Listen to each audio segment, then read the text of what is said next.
dia, graça e a paz do nosso Senhor Jesus Cristo, a todos os irmãos, mais um domingo que estamos aqui com a oportunidade de louvar e bendizer o nome do Senhor. Eu quero convidar a igreja agora a iniciar, em oração. Ontem a gente esteve participando de um culto, ontem à noite, num retiro da Igreja Nova Jerusalém. Eles estão, durante 3 dias, eles vão ficar uma chácara que tem aqui indo para Regente Feijó. E a gente foi ontem à noite e o tema do retiro dele é Faz de Novo. E ontem, esses 3 dias, a palestra é de um missionário da Jocum, que está aqui em Prudente. E ele é o diretor da base da Jocum em Curitiba. É Almirante Tamandaré, o nome do local. E ontem, quando eu cheguei em casa, eu fiquei tão contente. Ele mostrou as fotos da família dele, a esposa dele é de Prudente, Iago é o nome dele, diretor da base da Jocum de Almirante Tamandaré. E a esposa é de Prudente, ele mostrou a foto da família, mostrou a foto do local, lá em Almirante Tamandaré, onde ele recebe, os jovens, as pessoas que querem fazer o treinamento de missões. E ele comentou com o Isami, lá, que ele treinou um pessoal da Holiness para fazer missões no Japão, E foi um tempo muito gostoso. Mas quando ele iniciou a ministração, que ele falou que o tema do retiro é Faz de Novo, o pessoal olhando também para a atualidade, aquele avivamento, alguns pastores dizem que é avivamento, outros dizem que não. Mas aquelas orações, aquele louvor ininterrupto que está tendo nos Estados Unidos, na universidade. E ele falou que o Faz de Novo, a gente está esperando esse novo de Deus, É de Deus, porque Deus ele não muda, Então ele entende que o Faz de Novo está no nosso coração, está em cada um de nós. Então a ministração foi nesse sentido, Como você está, Você que quer mais de Deus, Então que nesse momento você coloque o seu coração diante do Senhor pensando nisso, Sou eu que preciso mais de Deus, de mais intimidade, de estar mais perto do Senhor. Então, para iniciar esse culto, eu convido você a orar nesse sentido, Pedindo para o Senhor revelar a você o que precisa de novo na sua vida, no seu coração, que a palavra dele diz em Jeremias 33:3. Eu vou ler na minha versão aqui. Clame a mim e eu responderei, e lhe direi coisas grandiosas e insondáveis que você não conhece. Então, é esse momento de clamar ao Senhor e buscar nele, O que Ele tem para cada um de nós, coisas grandes e ocultas, insondáveis que não sabes. Vamos orar então?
Amém. Vamos colocar em pé, glorificar o nome do Senhor. É um momento que a gente tem de estar, né, na presença dEle, com os nossos louvores.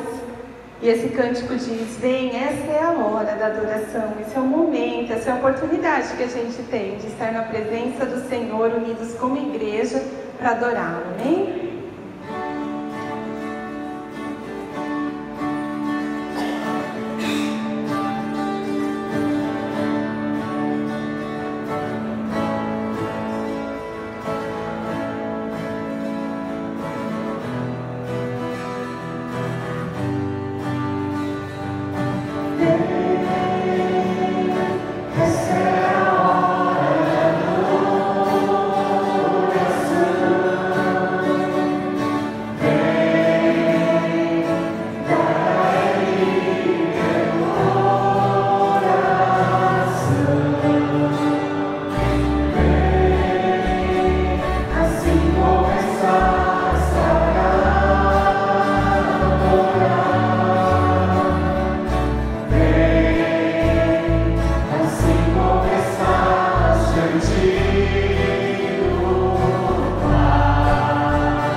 Nós viemos buscar o Senhor. Essa canção diz: eu vim aqui para te buscar, para te ouvir e para me render mais uma vez. Amém?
que eu li Jeremias 33, tem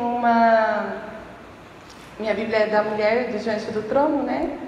Tem um texto escrito pela Ana Paula Valadão, fala: não ouça a voz do coração, né? Porque o nosso coração é enganoso. É por isso que a gente pede para o Senhor: molda-nos, ó Pai, nosso coração como o teu, né? E a gente precisa viver essa vida de amor na presença do Senhor com o coração rendido a Ele. E essa outra canção também fala: dá-me um coração igual ao teu, meu mestre, um coração disposto a obedecer e a cumprir todo o teu querer. Amém?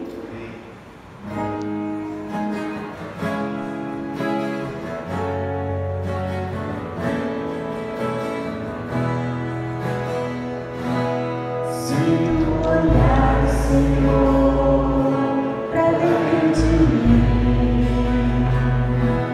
nada encontrarás de bom, mas um desejo tenho de ser transformado. Preciso tanto do teu perdão. Dá-me um novo coração.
pedirmos, ó Pai. Enche-nos, ó Pai, direita os nossos caminhos, molde os nossos corações, ó Pai, conforme o Teu querer, conforme a Tua vontade. Nós estamos aqui, ó Pai, para Te buscar, para Te ouvir. Vem Espírito Santo e fale, Senhor, mais profundo. Traga, Senhor, a Tua verdade a cada um de nós, por favor. Nós Te pedimos em nome de Jesus. Amém. Amém.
Glórias ao santo nome do Senhor Jesus, amém? Podem se sentar. Vamos separar as crianças, elas vão para o culto infantil com as professoras. E agora nosso coração esteja pronto e aquecido, né, para ouvir a voz do Senhor, amém? Amém. Gostaríamos de ter uma palavra de oração, mais uma vez, na oração sacerdotal que Jesus fez pela sua igreja, por cada um de nós, que nós não fôssemos tirados do mundo, mas que Deus nos guardasse deste mundo, amém? E particularmente no Brasil, nós temos, vamos dizer, essa cultura, né, da festa da carne. Estamos falando do carnaval, ok? E nós como igreja, né, precisamos ser intercessores, amém? Então, que nós não tenhamos um coração, né, com aquela mentalidade do tipo, já estou salvo, graças a Deus, e que o mundo se perca, né? Eu ia falar uma expressão aqui, mas ia ser censurada, então eu vou me reter aqui, tá? Mas enfim, que eu e você, que tenha salvação, e que possamos exercer o princípio da verdade da missão de sermos sal e luz neste mundo, amém? Então, muitos dos nossos amigos, parentes, talvez não entenderam, né, esse chamado, né, de sermos uma nação santa, uma propriedade exclusiva de Deus, para sim sermos anunciadores dessa nova realidade que Deus tem estabelecido para cada um de nós, amém? E que nós tenhamos essa percepção, essa atitude de nos colocarmos na brecha, de orarmos, e particularmente pelo nosso Brasil, amém? Então eu gostaria que nós pudéssemos ter um tempo de clamor agora, e que Deus tenha misericórdia das nossas vidas. Amém? Pai, nos colocamos em obediência à Tua voz, onde o Senhor nos fala a sermos intercessores, para nós orarmos, para clamarmos, não porque somos melhores, mas é por misericórdia e compaixão, é que nós nos colocamos em clamor e intercessão pelo nosso Brasil amado, Senhor, por essa nação em que nos tem dado o pão nosso de cada dia, oh Deus, onde existe uma grande beleza, Senhor, ó Pai, do toque do Teu poder na sua criação, Senhor, ó Pai, mas essa criação está manchada pelo pecado, Senhor, ó Pai, pela iniquidade, Senhor, ó Pai, oh Deus, e em nome de Jesus Cristo nós oramos, tenha misericórdia, a começar da minha vida, das nossas vidas, mas em nome de Jesus Cristo, tenha misericórdia, oh Deus, dessa nação brasileira, oh Deus, que o Teu amor, que a Tua verdade alcance, Senhor Pai, cada família, cada homem, cada jovem, Senhor Pai, que não foi tocado ainda pela Tua verdade, Senhor Pai, oh Deus, confessamos esse pecado, Senhor Pai, esse pecado muitas vezes da indiferença, daquilo que acontece ao nosso redor, mas nos colocamos nesta manhã, oh Deus, em quebrantamento, oh Deus, pedindo misericórdia, Senhor Pai, misericórdia, cura esta nação, Senhor Pai, cura a minha vida, cura as nossas vidas, Senhor Pai, em Cristo Jesus, amém, amém, amém, amém. Ok, queridos, estamos então conversando nesse grande desafio, sobre essa série Bênção, Sabedoria e Obediência Cristã, e eu gosto muito de fazer essa comparação desse bate-estacas, esse equipamento que enfinca as estacas para que possa ser feita uma construção em cima desses pilares, e eu entendo que aquilo que nós temos entendido do livro de Provérbios é isso, Deus fincando estacas, princípios, verdades na nossa vida, e queridos, e essas estacas não são fincadas em questão de profundidade, por exemplo, meio metro, e muitos de nós talvez tenhamos experiência de construção, você que construiu a sua casa, quando foi enfincadas as estacas ali, é de quantos metros de profundidade? Depende da altura, pastor? Mas com certeza não é a questão de um palmo, meio palmo, amém? Se você construir a sua casa com essa estaca de meio palmo, vem o primeiro vento, a primeira situação, cai por terra. E quando você fala em Provérbios, enfim, quando você fala dos valores e princípios, leis e mandamentos, são princípios que vão sendo estabelecidas na nossa consciência e no nosso coração, e o Espírito Santo de Deus vai martelando na nossa consciência, na nossa mentalidade, para que até essas estacas atinjam aquilo que precisa ser atingido nas nossas vidas e haja transformação, que haja metanoia. Caso contrário, não vai ter resultados. E quando você está fincado nessa rocha que é Jesus Cristo, haja tempestade, haja dificuldades, ela vai ficar o quê? Firme. A parábola, aonde você tem construído a sua casa? Na rocha ou na areia? Então, quando fala em Provérbios, queridos, é isso, é martelar. Martelar, martelar. O princípio da higiene bucal. Quantas vezes a sua mamãe te ensinou a escovar o dente? Nós temos um doutor aqui, nessa manhã, um dentista,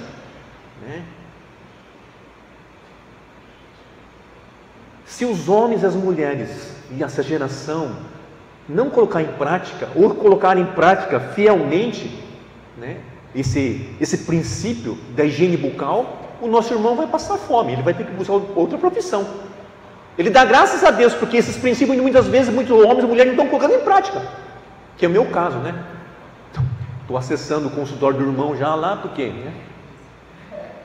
Então, Mas muitos dos nossos hábitos, porque foi martelado, veio um princípio da mamãe, e foi martelando, então você tem esse jeito de ser, você tem princípio, você tem uma verdade, você tem um fundamento. Por quê? Alguém inculcou isso.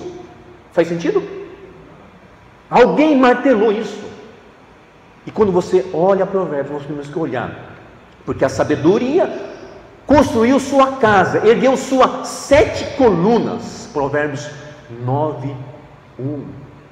Então essa é a ideia dessa série, é martelar. Mas pastor, com respeito a essa questão eu já ouvi falar há 15 anos atrás. Mas querido, nós precisamos martelar essas verdades e esses princípios. Por quê? Porque eu tenho entendido que não basta nós termos informações, é preciso ter sabedoria. Essas estacas nos dão sabedoria. Dizem que esta geração de jovens e crianças é uma geração que tem muita informação. Sim ou não? Cadê os pedagogos da igreja aqui? Pedagogos. Nossa, tem muita informação. Muita informação. A grande pergunta é, o divisor de água, esta geração que está tendo informação, você percebe que é uma geração mais educada? Sim ou não? Você percebe que é uma geração mais responsável diante das informações que eles têm nos seus smartphones? Sim ou não? Essas crianças estão tendo um estilo de vida, de entendimento, de caráter, de moral melhor do que a minha geração, que não existia tanta informação assim. Então não basta ter informação, nós precisamos buscar a sabedoria do alto. Eu gostei dessa expressão aqui de um determinado pastor. Tem pessoas que vão errar os céus por causa de 20 centímetros. Ó, a pegadinha. Tem gente que vai errar os céus por causa de 20 centímetros. Cruel, hein? É claro, a porta que Jesus estabeleceu falou que é estreita, né? Então não é complicado. Eu e você temos esse risco de errar os céus por causa de 20 centímetros na percepção desse pastor. É o pastor Augusto Nicodemos fala por quê? Isto é a distância entre a mente e o coração. Você pode errar os céus por causa de 20 centímetros entre a cabeça e o coração. Esse pastor então está dizendo o quê? Não basta ter informação e sabedoria e conhecimento aqui, mas isso tem que transitar entre a mente e o coração. O cristianismo não é só, como foi o culto de hoje? Eu não senti arrepio hoje no louvor. A homilia, muito menos. Eu bocejei 5 vezes. Isso pode ser 2 questões, irmãos. É porque a meditação realmente, esse pregador não se debruçou diante da presença do Senhor, ou porque tem um espírito aí atormentando a sua consciência, a sua alma. A gente tem que repreender. É um ou outro. Não basta ter esta informação, é tão necessário, tão importante, e se debruçar, responder questões teológicas, é importante, mas o que essa teologia tem feito no meu dia a dia? É isso que nós vamos tratar no livro de Provérbios nesta manhã, mas eu queria só dar essas pinceladas, Então há um mundo de diferença entre saber algo a respeito de alguém e conhecer esse alguém.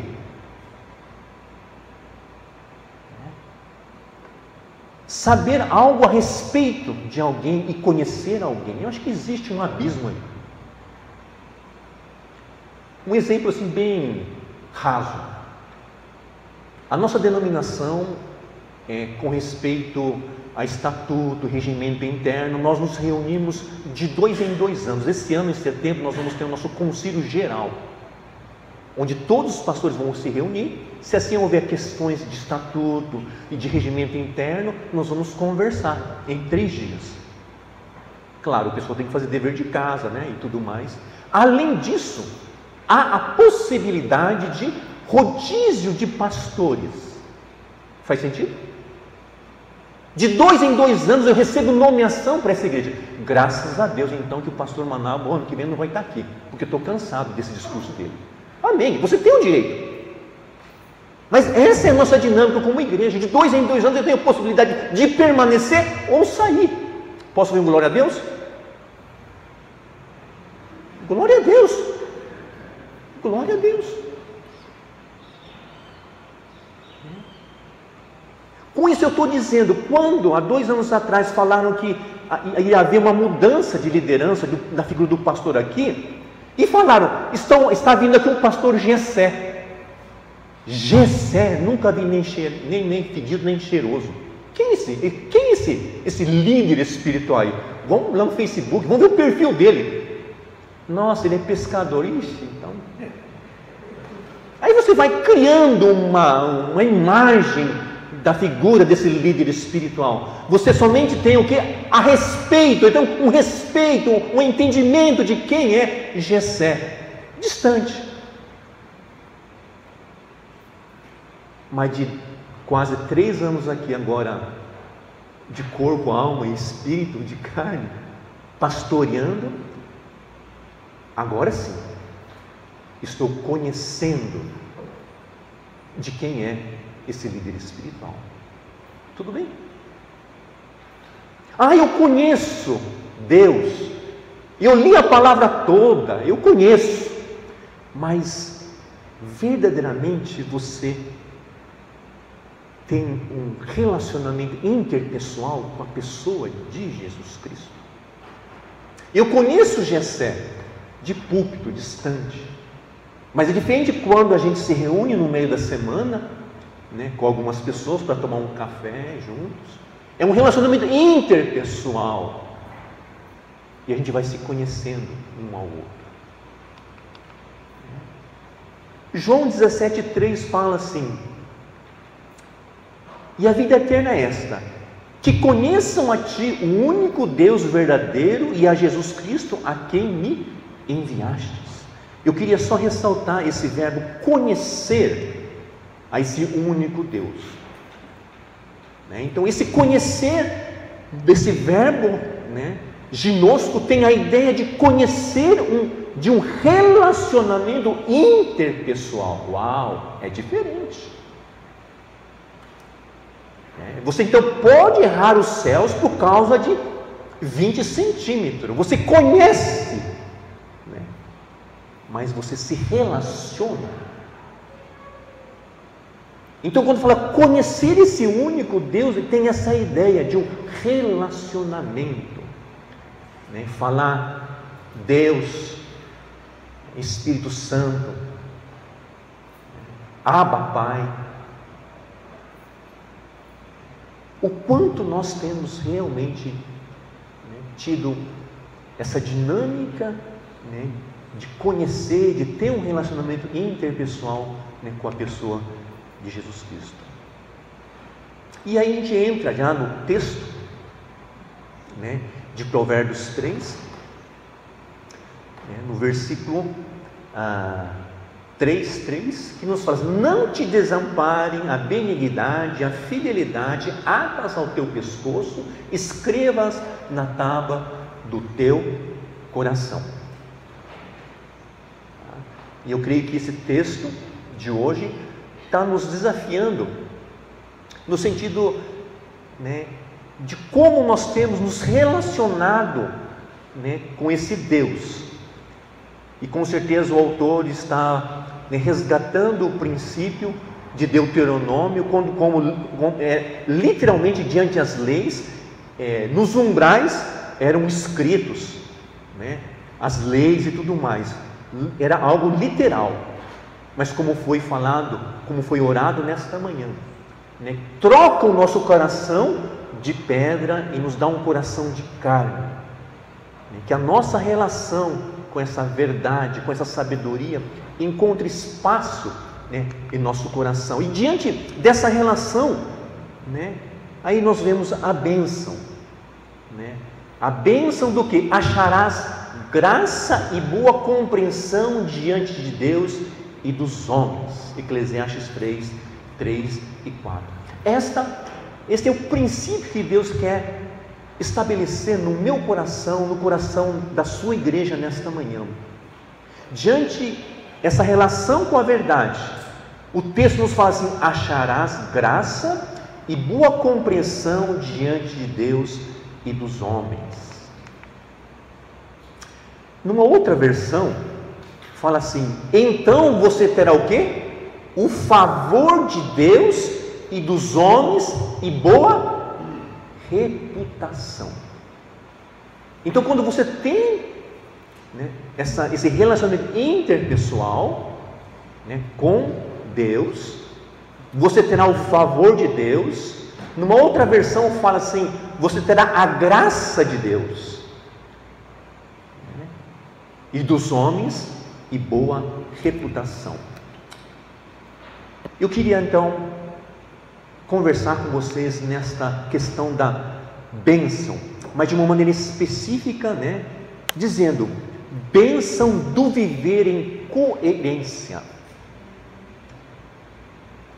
Porque o texto nos fala assim: quando você tem essa intimidade com Deus, esse relacionamento interpessoal com Ele, como consequência você vai ter a bênção, você vai ter a graça, não somente no sentido vertical de espiritualidade, mas no sentido horizontal. Amém? O favor de Deus, é isso que está na sua Bíblia também, e dos homens, desse sistema em que você está inserido, que está manchado pelo pecado. Você vai ser um homem ou uma mulher de boa reputação. Uau, olha o poder do Evangelho.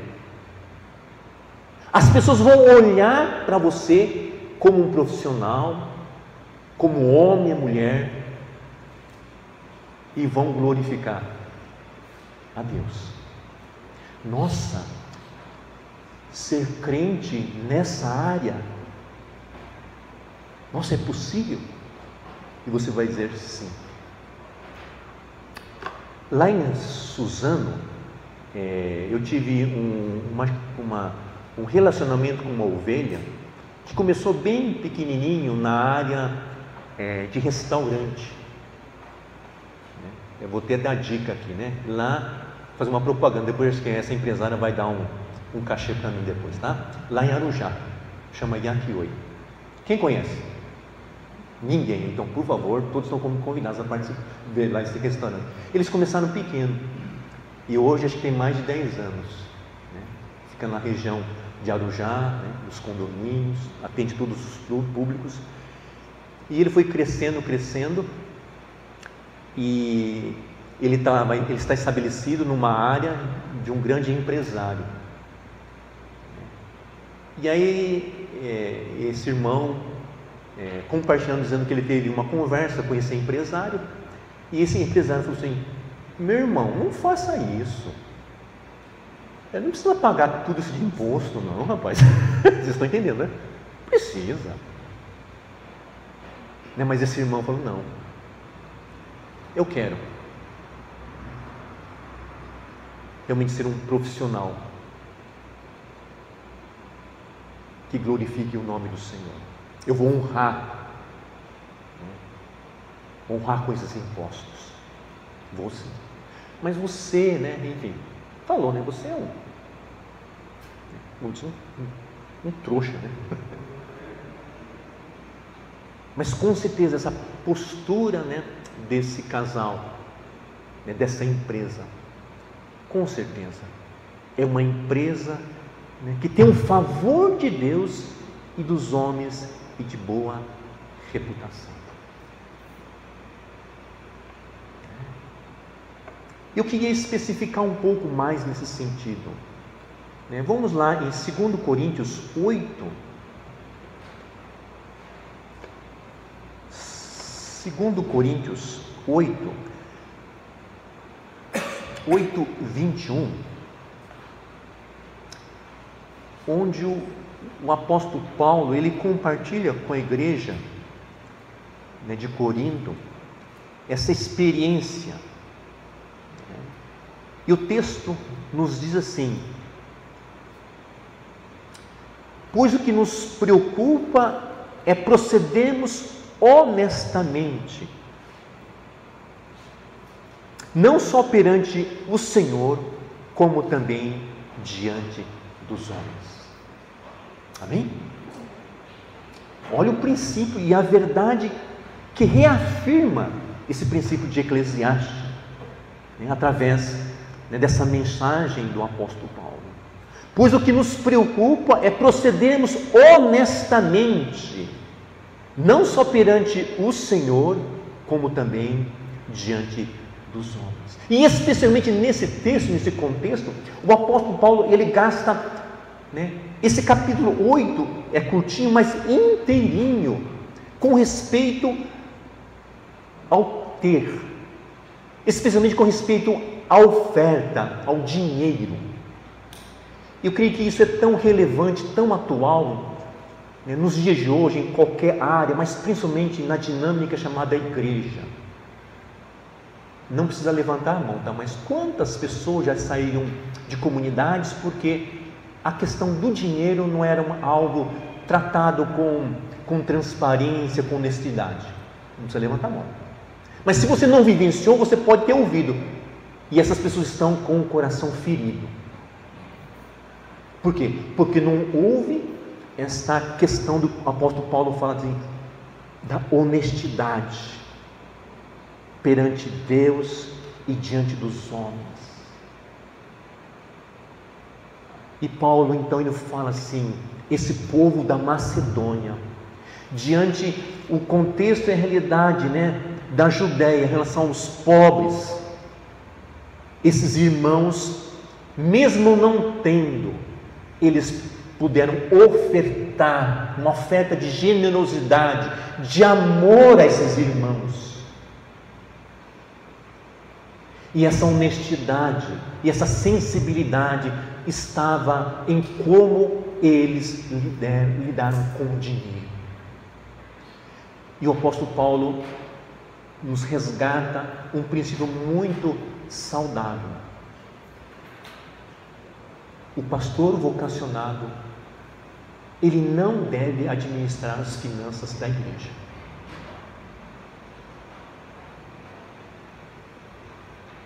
Um líder consciente da sua vocação, ele não deve lidar com as finanças da instituição.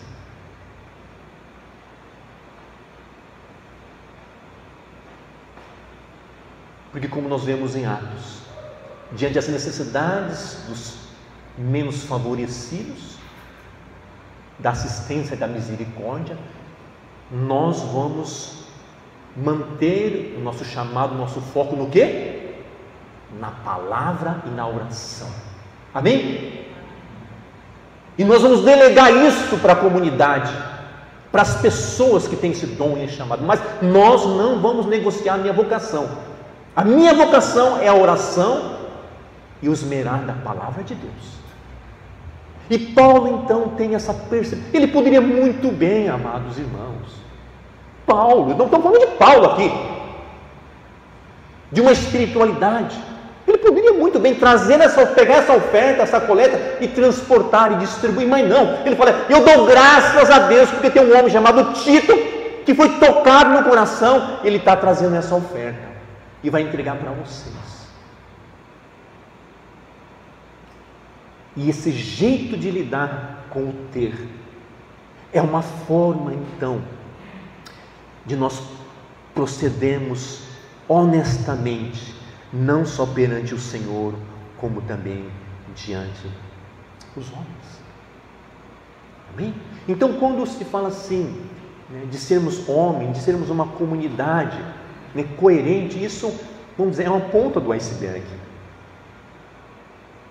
Precisa haver, e Deus nos chama para essa coerência, né? 1 Samuel 2,26, né?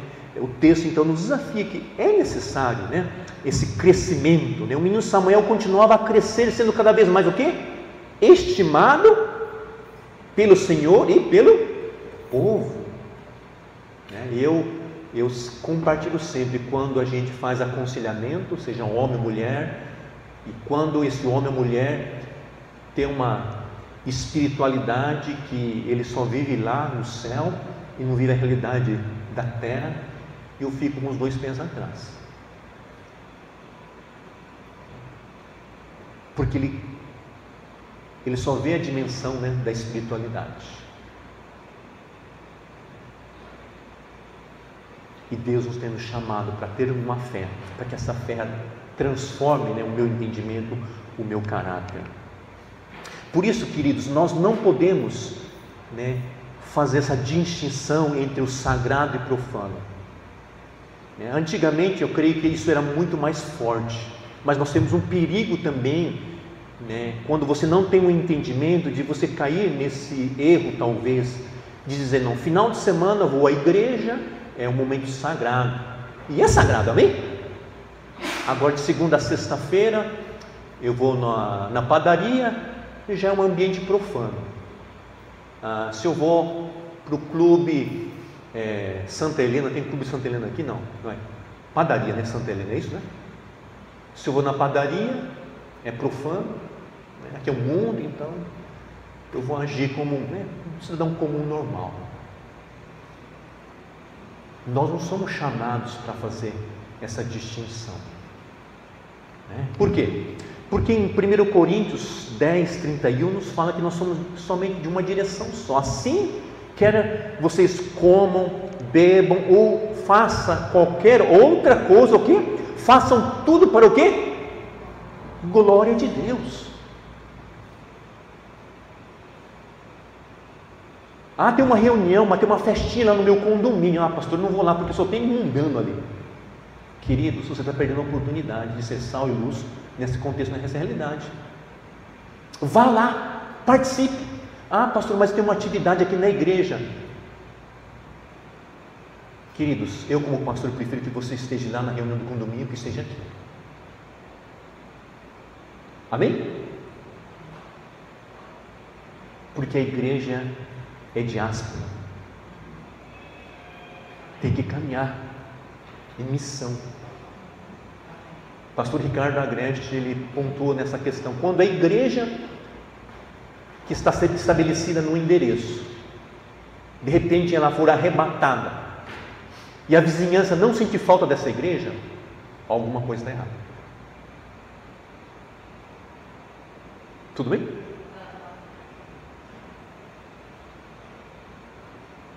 Você como profissional que está ali, numa empresa, que Deus nos guarde, mas de repente, né, alguma enfermidade e tal, e você descansou no Senhor. Passa-se meses, anos, e o pessoal fala, nossa, agora que eu notei depois de 3 anos que o Gessé não está mais nessa mesa, o que aconteceu com ele?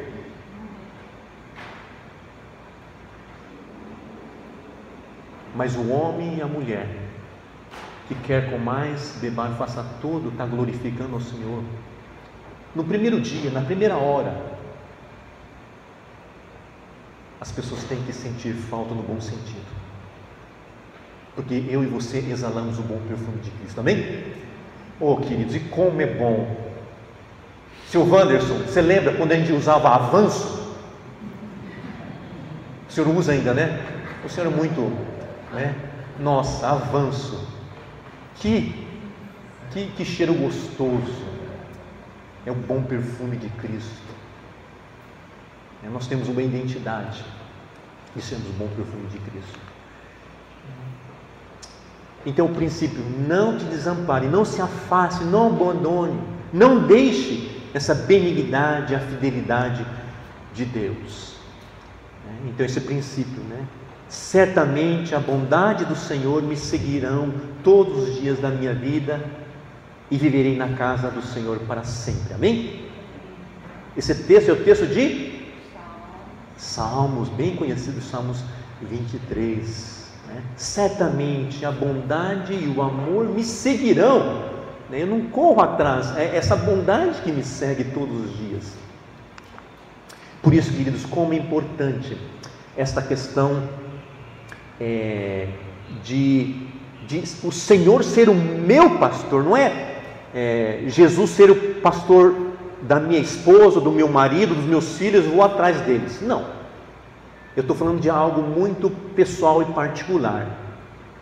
Se eu quero ser um homem ou mulher que a graça de Deus inunde, e que eu tenho um estilo de vida, de credibilidade, eu tenho que buscar centrar o meu ser na pessoa do meu pastor, porque quando você tem esse meu pastor, essas coisas ao nosso derredor, seja pensamentos, seja motivações, seja desejos e atitudes, né, vão sendo mortificadas.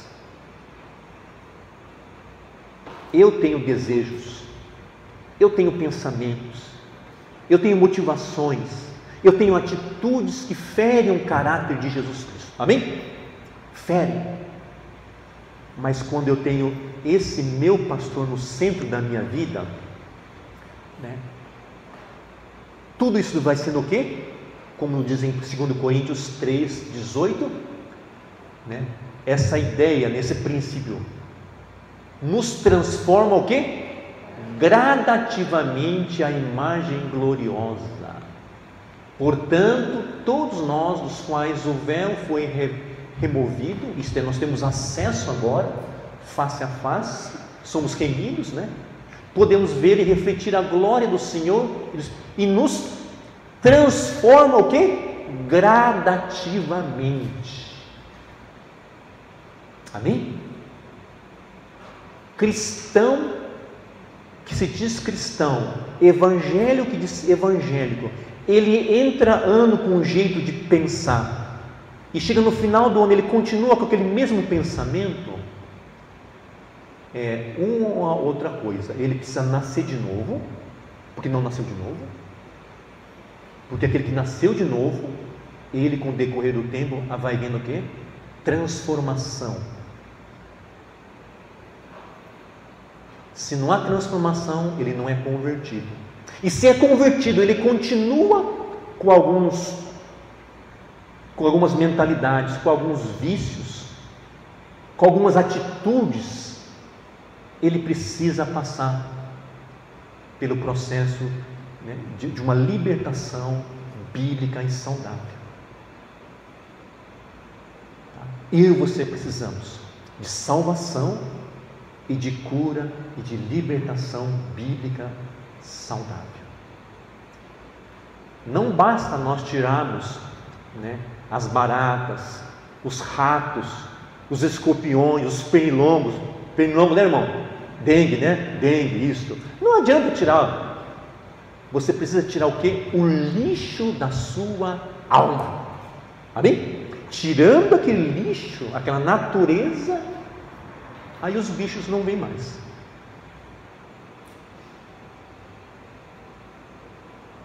E quando nós passamos por esse processo, então nós somos transformados, né, o texto nessa versão fala gradativamente, mas você percebe que tem pessoas que, assim, da água do vinho, amém? Você conhece pessoas, homens e mulheres, que foram transformados assim da água do vinho? Conhece, Elza? Foram transformados. Nossa, como aquele homem, aquela mulher falava só tranqueira, abria a boca, só saía estrume. Nossa,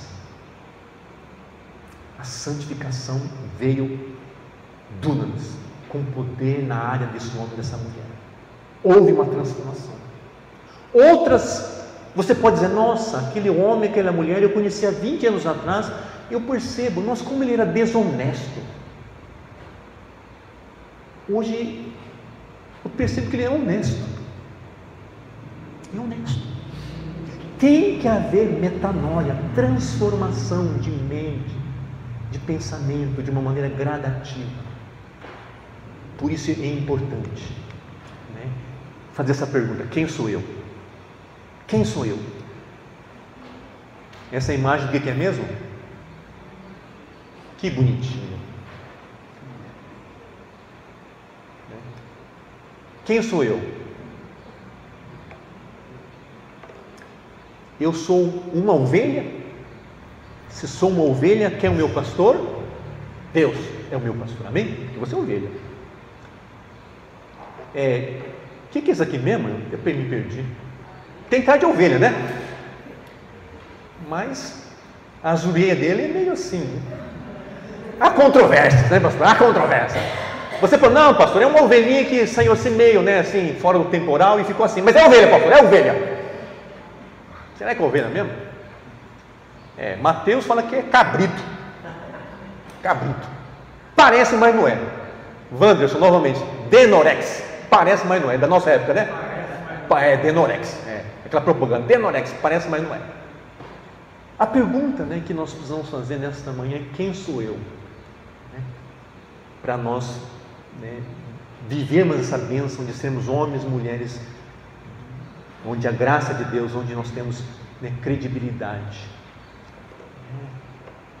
Que você, mediante o Espírito Santo de Deus, possa fazer essa pergunta, né? É preciso considerar a bondade e a severidade do nosso Deus.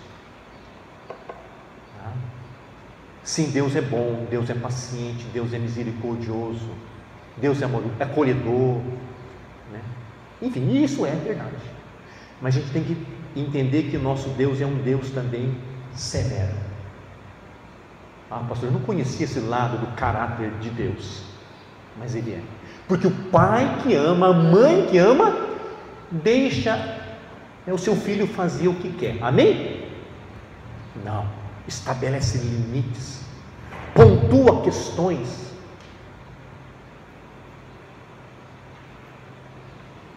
No coração, na vida das pessoas. Eu aceito essa bondade, o acolhimento de Deus. Deus é amor, sim, mas é um Deus de justiça, de juízo.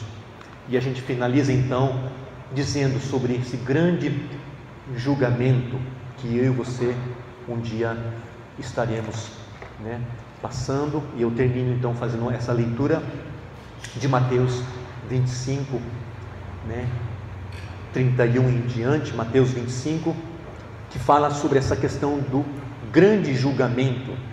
Então fala que quando vier o Filho do Homem na sua majestade, todos os anjos com ele se assentará no trono da sua glória, e todas as nações serão reunidas em sua presença. Amém?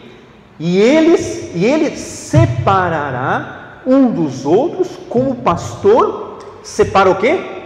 Dos cabritos as ovelhas, e o porá as ovelhas à sua direita, mas os cabritos à esquerda.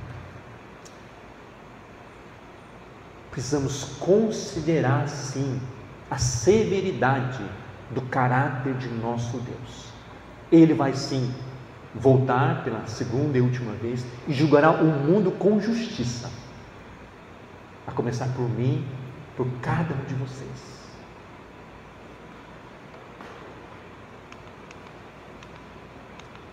E vamos responder essa pergunta nesta manhã. Eu tenho vivido a bênção da coerência?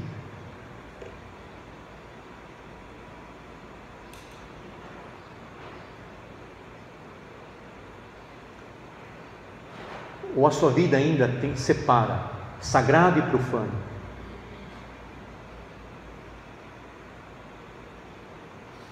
Para isso, então, você precisa ter essa experiência, né, de que eu sou ovelha e não cabrito. E você precisa fazer essa declaração: Jesus é o meu pastor e nada me faltará. Ele me faz repousar em pastos verdejantes, guia-me.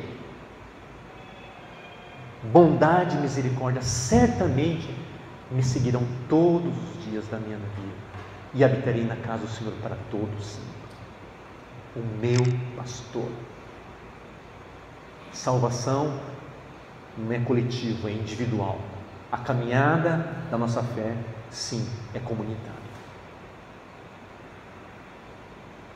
Que eu e você possamos, em nosso dia a dia, demonstrar que eu sou ovelha e não cabrito. Jesus é meu Salvador e Senhor das minhas áreas, das minhas emoções, da minha mente, das minhas motivações. Eu vou sendo transformado de glória em glória. Amém? Vamos ficar de pé.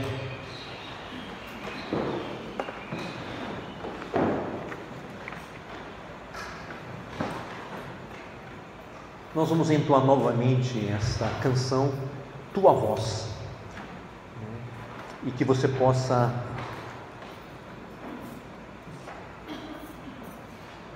pensar um pouco, né, de como você tem lidado, né, com o seu dia a dia. Amém?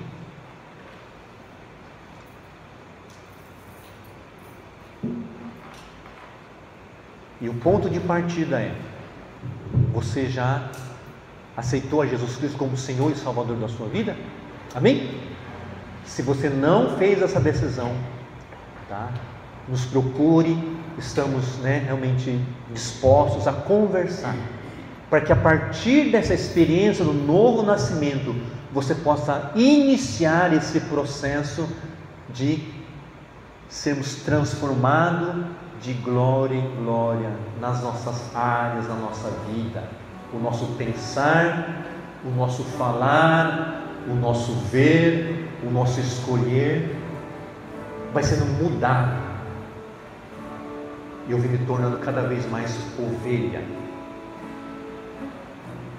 e eu ouço a voz do pastor, e eu sigo ele. Amém? Feche os seus olhos e nós vamos ministrar essa canção para você.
Senhor, ó Pai, nesta manhã, mais uma vez, somos confrontados pela Tua verdade.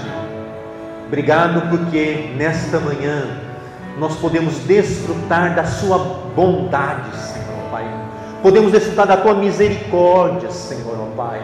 Podemos desfrutar, ó Deus, de um Deus que quer alinhar a nossa mente, o nosso estilo de vida, Senhor, ó Pai. Obrigado pela Tua verdade, e continue a afirmar esses princípios, essas verdades, Senhor, ó Pai, que vão nos curar, que vão nos libertar, que nos faz de nós homens e profissionais melhores, Senhor, ó Pai, maridos melhores, esposa melhores, profissionais melhores, Senhor, Pai. Oh Deus, ajuda-nos nessa jornada, nesse caminho, oh Deus, Obrigado pelo renovo, por esse toque, oh Deus, a tua verdade sobre áreas da nossa consciência, da nossa mente, do nosso coração, Senhor, ó Pai. Ajuda-me, ajuda a tua igreja realmente a cada vez mais viver uma vida alinhada, oh Deus, nos teus preceitos, nas tuas verdades, Senhor, ó Pai, que glorifiquem o teu santo nome, e é que as pessoas ao olharem a nós dizer, são pequenos cristos, ali vai um casal de pequenos cristos, são cristãos, são discípulos, porque exalam o bom perfume de Cristo, Senhor Pai. Louvado seja o Senhor por esse tempo tão necessário, tão importante de alinhamento com a tua verdade. Que a graça do nosso Senhor e Salvador Jesus Cristo, o amor de Deus Pai e a comunhão do Espírito Santo de Deus esteja com todos nós, desde agora e para todos sempre. Amém.